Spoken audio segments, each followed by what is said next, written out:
تو اللہ تعالیٰ کی بارگاہ میں اولاد مانگنا، اولاد طلب کرنا،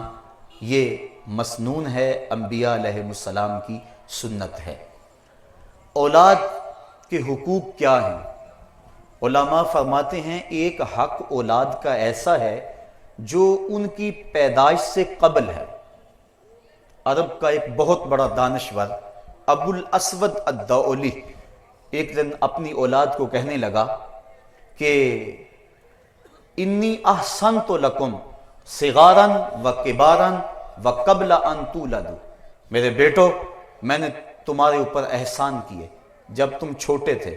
جب تم بڑے ہوئے، اور اس وقت بھی میں نے تمہارے اوپر احسان کیا جب تم ابھی پیدا بھی نہیں ہوئے تھے۔ ابو الاسود الدؤلی کو اس کے بیٹے کہنے لگے جب ہم پیدا ہی نہیں ہوئے تھے تو اس وقت آپ نے ہمارے اوپر کیا احسان کیا؟ تو اس نے کہا میں تمہارے لیے ایسی ماؤں کا انتخاب کیا جن ماؤں کی وجہ سے تمہیں گالی نہیں دی جاتی۔ میں ایک شاعر تھا اور شاعر کی طبیعت میں حسن کی طرف رجحان اور میلان ہوتا ہے۔ میں چاہتا تھا کہ مجھے خوبصورت عورت ملے، لیکن میں نے جب بیوی کی تلاش کی تو ایک خوبصورت عورت کے حوالے سے میں نے تلاش جاری نہیں کی، بلکہ میں نے سوچا میں اپنے لیے ایسی بیوی تلاش کروں جو کل میرے بچوں کی اچھی ماں ثابت ہو سکے۔ تو میں نے یہ وہ احسان ہے جو تمہارے اوپر تمہارے پیدا ہونے سے قبل کیا ہے، اور میں نے عراق کی بہترین عورتوں سے نکاح کیا تاکہ تمہارے لیے وہ بہترین مائیں ثابت ہوں۔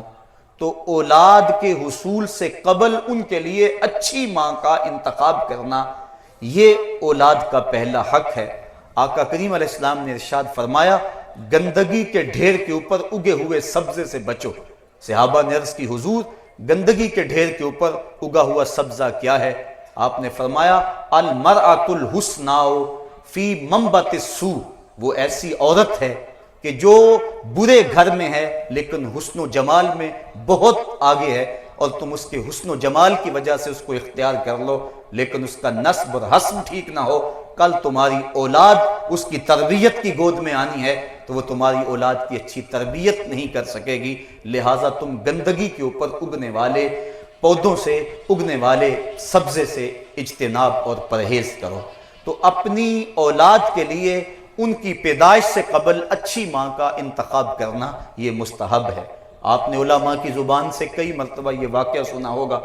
کہ حضرت عمر فاروق گشت کرتے رہتے، لوگوں کے حالات معلوم کرتے رہتے۔ ایک دن ایک عورت اپنے بیٹی کو کہہ رہی تھی کہ بیٹی دودھ میں پانی ملا لو، تو بیٹی نے کہا امیر المومنین کا حکم ہے کہ دودھ میں پانی شامل نہیں کرنا۔ کہا امیر المومنین کب دیکھ رہے ہیں؟ کہا امیر المومنین تو نہیں دیکھ رہے، رب العالمین تو دیکھ رہا ہے۔ تو اس بیٹی کی یہ ادا حضرت عمر فاروق رضی اللہ تعالیٰ عنہ کو پسند آئی، اور اس بیٹی کو پیغام نکاح بھیجا اپنے بیٹے حضرت عاصم رضی اللہ تعالیٰ عنہ کے لیے۔ پھر اس خاتون کی شادی حضرت عاصم بن حضرت عمر فاروق رضی اللہ تعالیٰ عنہ سے ہوئی، اور اس سے اللہ نے ان کو ایک بیٹی عطا فرمائی، اور اس بیٹی سے ایک بیٹا ہوا جس کو دنیا حضرت عمر بن عبدالعزیز کے نام سے یاد کرتی ہے۔ تو اچھی ماؤں کی گود میں اچھے بچے پلتے ہیں، اس لیے والدین کے جو فرائض ہیں ان میں سے پہلا فرض اور اولاد کے حقوق میں سے پہلا حق یہ ہے کہ اپنی اولاد کے لیے اچھی ماؤں کا انتخاب کیا جائے۔ آقا کریم نے فرمایا کہ عورت سے نکاح 4 وجہوں سے کیا جاتا ہے، اس کے حسن کی وجہ سے، اس کے مال کی وجہ سے، اس کے حسب النسب کی وجہ سے، اور اس کے دین کی وجہ سے۔ فرمایا تم عورتوں کے ساتھ نکاح ان کے دین کی وجہ سے کرو۔ اگر مائیں دیندار ہوں گی تو کل بچے بھی دیندار ہوں گے، اور اگر مائیں دین بیزار ہوئیں تو بچے دین سے کوسوں دور ہوں گے۔ اس لیے اپنی اولاد کا پہلا حق یہ ادا کرو کہ ان کے لیے اچھی ماؤں کا انتخاب کرو۔ جب اللہ اولاد کی دولت سے مالا مال کرتے ہیں، بیٹا ہو یا بیٹی ہو، دونوں اللہ کی نعمتیں ہیں۔ بیٹا بھی رحمت اور بیٹی بھی نعمت خداوندی، کسی پر منہ نہیں بسورنا چاہیے۔ اور جاہلیت کے زمانے میں بیٹی کو زندہ درگور کر دیا جاتا، اور بیٹی کے پیدا ہونے پہ سوگ منایا جاتا، اور اس کو زندہ قبر میں گاڑ دیا جاتا۔ آج بھی ہمارے معاشرے کے اندر یہ قتل عام دوبارہ شروع ہو گیا ہے کہ الٹرا ساؤنڈ کے ذریعے معلوم کر کے اگر بیٹی ہو تو اس کو ضائع کروا دیا جاتا ہے، تو یہ بھی قتل ہے بیٹیوں کا زمانہ جاہلیت کی طرح۔ بیٹی ہو یا بیٹا ہو، دونوں اللہ تعالیٰ کی رحمتیں ہیں اور دونوں پر اظہار مسرت کرنا چاہیے، مبارکباد تہنیت کا پیغام دینا چاہیے اور خوشی کا اظہار کرنا چاہیے۔ اور جب بیٹا یا بیٹی پیدا ہوں تو سب سے پہلا حق یہ ہے کہ ان کے کان کے اندر اذان کہی جائے، دائیں کان میں اذان کہنا اور بائیں میں اقامت کہنا، نماز والی اذان اور اقامت کہنا، یہ مسنون ہے، اس طرح سے کہ اذان دینے والا باوضو ہو اور اس کا رخ قبلے کی طرف ہو، اور بچے کا دایاں کان پہلے سامنے کیا جائے، پھر اس کے بعد بایاں کان سامنے کیا جائے اور اس کے اندر اذان پڑھی جائے، تاکہ بچے کے کانوں میں سب سے پہلی آواز اگر پہنچے تو وہ اللہ اکبر کی آواز ہو۔ بلکہ کوشش یہ کرنی چاہیے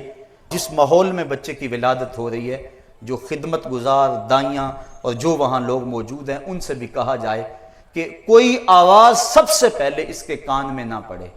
دائی کی آواز، مبارکباد کی آواز، کوئی آواز نہ پڑے، سب سے پہلی آواز اگر بچے کے کان میں پڑے تو وہ اللہ اکبر کی آواز پڑے۔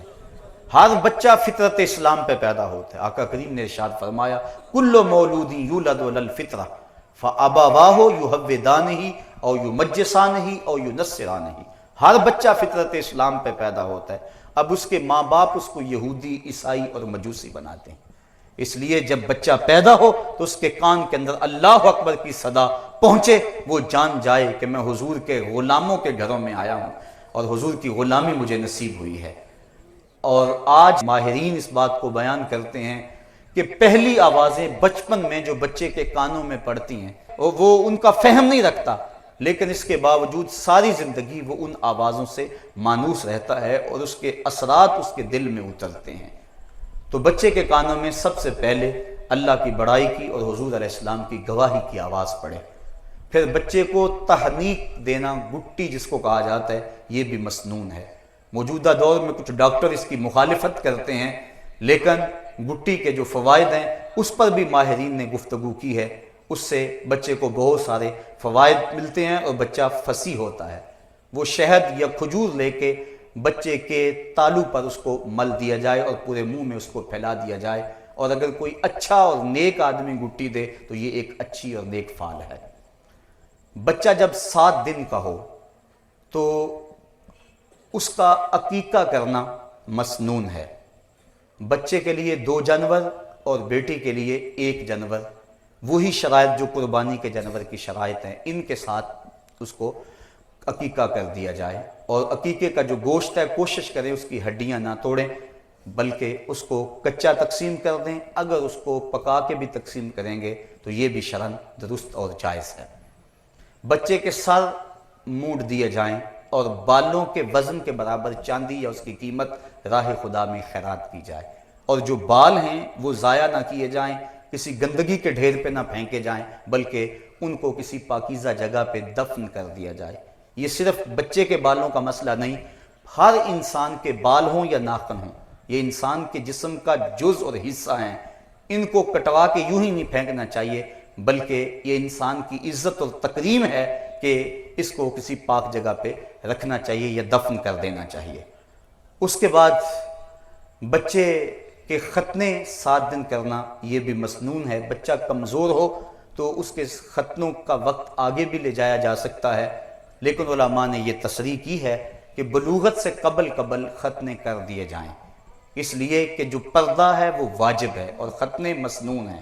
تو سنت ادا کرنے کے لیے ایک واجب توڑنا پڑے گا اگر بلوغت کے بعد ختنے کیے، لہٰذا بلوغت سے قبل جب چاہیں آپ ختنے کر دیں گے، لیکن بہتر یہ ہے کہ 7ویں دن ختنے کر دیے جائیں۔ ہاں اگر کوئی شخص اسلام لاتا ہے بلوغت کے بعد تو اس کے ختنے اسی وقت کیے جائیں گے۔ حضرت ابراہیم علیہ السلام 80 سال کی عمر میں تھے کہ جب ختنوں کا حکم آیا تو آپ نے بسولے کے ساتھ خود اپنے ختنے فرمائے تھے، تو عمر کے کسی حصے کے اندر بھی ختنے کیے جا سکتے ہیں اگر ختنے نہ ہو سکے ہوں۔ پھر اچھا نام رکھ دینا، یہ 7ویں دن اگر نام رکھ دیں تو یہ مسنون ہے، اس سے قبل نام رکھنا بھی جائز ہے، لیکن مسنون یہ ہے کہ 7ویں دن نام رکھا جائے۔ اور آقا کریم نے ارشاد فرمایا